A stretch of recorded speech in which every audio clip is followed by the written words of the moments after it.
of Sierra Leone for his statement. And now I give the floor to the representative of the Russian Federation.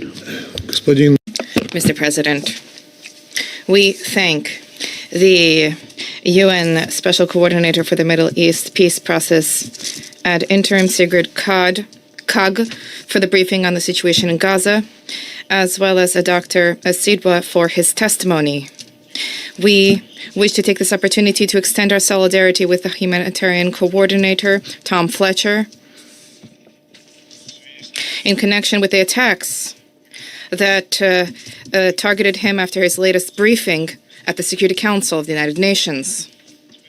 Mr. President, every new day brings with it tragic news from the Palestine-Israel conflict zone.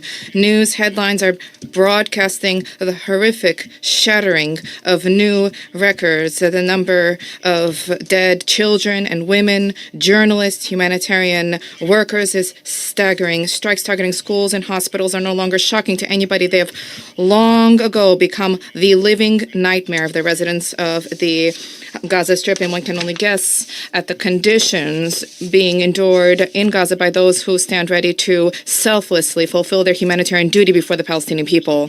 Despite this, the hope for the possibility of a peaceful resolution to the conflict and the restoration of the January deal, which has been kindled by reports about the intense efforts undertaken by mediators, this hope was still alive. However, this hope was not fated to come to pass. On 16 May, Israel launched the Gideon's Chariots operation, which has further exacerbated the suffering endured by peaceful Palestinian civilians. The biblical name belies the brutal aim of this operation, that is control over all of Gaza, the cleansing of the north of the enclave, of the north of the strip from its residents, and their forcible displacements to the south. Already today, the IDF controls 77% of the territory of the Gaza Strip. With the resumption of hostilities in March, nearly 4,000 Palestinians have been killed, and since October 2023, nearly 54,000 people have been killed, 123,000 have been wounded.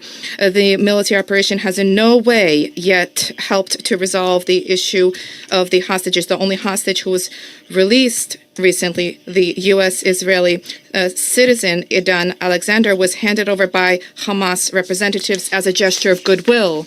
Another 33 hostages were able to return to their homes and reunite with their loved ones as a result of a deal which was reached in January. And the fates of the other hostages against the backdrop of the active military operations in the Strip remains uncertain. Mr. President, the untold suffering endured by the Palestinian population and the remaining hostages is the result of the humanitarian blockade of Gaza, which Israel imposed on 2 March.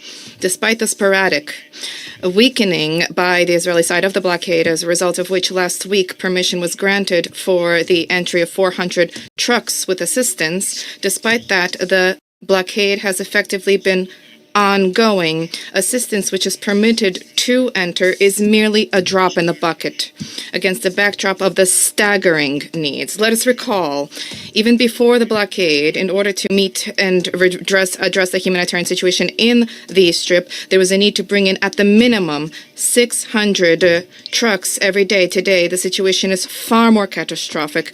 Food supplies are dwindling. Most medicines and medical supplies have been depleted, and there's an acute shortage of fuel in order to provide for operations of basic infrastructure. People are desperate. We have seen what happened at the assistance distribution point, the Gaza Humanitarian Foundation point.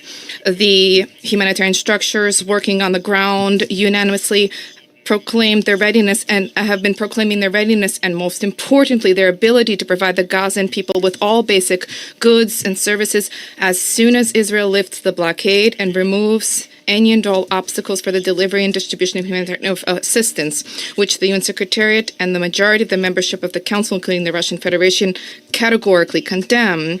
Israel's proposed plan flies in the face of humanitarian principles. This plan disregards the needs of certain categories of citizens, including those residing in remote regions, and on the whole, this jeopardizes the lives of both Palestinians and humanitarian workers. We are equally concerned by the ongoing IDF Iron Wall operation in the West Bank of the Jordan River, as well as clashes between Israeli troops, settlers, and local civilians. Military operations are engulfing Burkin, Jenin, Tulkarm, Husan, as well as Nablus's and Hebron's environs. Israelis are simultaneously demolishing Palestinian property and carrying out mass arrests of Palestinian civilians. Just recently, at least 40 Palestinians have been detained. Interreligious hatred is being fomented by Israeli leadership's provocative actions, including visits to the Al-Aqsa Mosque compound by approximately 1,500 radical right-wing Israelis who were accompanied by the Minister of National Security of Israel, Itamar Ben-Gvir. Attempts by Western Jerusalem to violate the legal and historical status quo of the holy city's sacred site are illegal and unacceptable.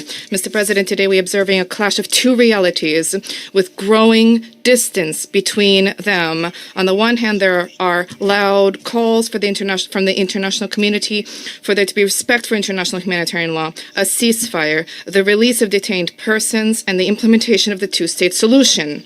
On the other hand, Israel's singular focus on achieving all political objectives through military means alone. They have no scruples about selecting their means and no qualms about loss of civilians until Gaza is completely razed to the ground. In this reality, there is room only for war and Old Testament brutality. What can we do to align the reality on the ground and the aspirations of the august bodies of the United Nations?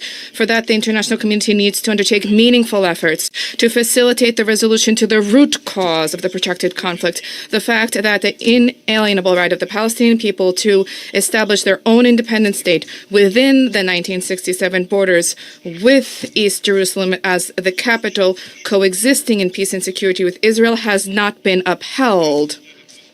This will become possible only following the immediate return to the peace process on the universally recognized international legal basis, at the heart of which was and remains the cornerstone 2 states for 2 peoples principle. As the most urgent step to that end, the UN Security Council should send a clear message to the parties about the unconditional cessation of hostilities and to achieve the lifting by Israel of the humanitarian blockade. And this would create favorable conditions for the release of the remaining hostages and detainees. And this would facilitate the resumption of the peace process for Palestinian-Israeli settlement. The tragedy that is occurring before our very eyes in Gaza is, among other things, the consequence of insufficient resolve on the part of the international community to ensure the enforcement of their own resolutions on the establishment of 2 states, Israel and Palestine. Despite the exceedingly difficult context, reciprocal recriminations, and emotions running high, we believe that we need to achieve having these 2 peoples surmount decades of hostility and to achieve peace, stability, and prosperity for the entire Middle East region. Any other scenarios harbor grave risks, not just for the region, but for all of humankind. Thank you for your attention. I thank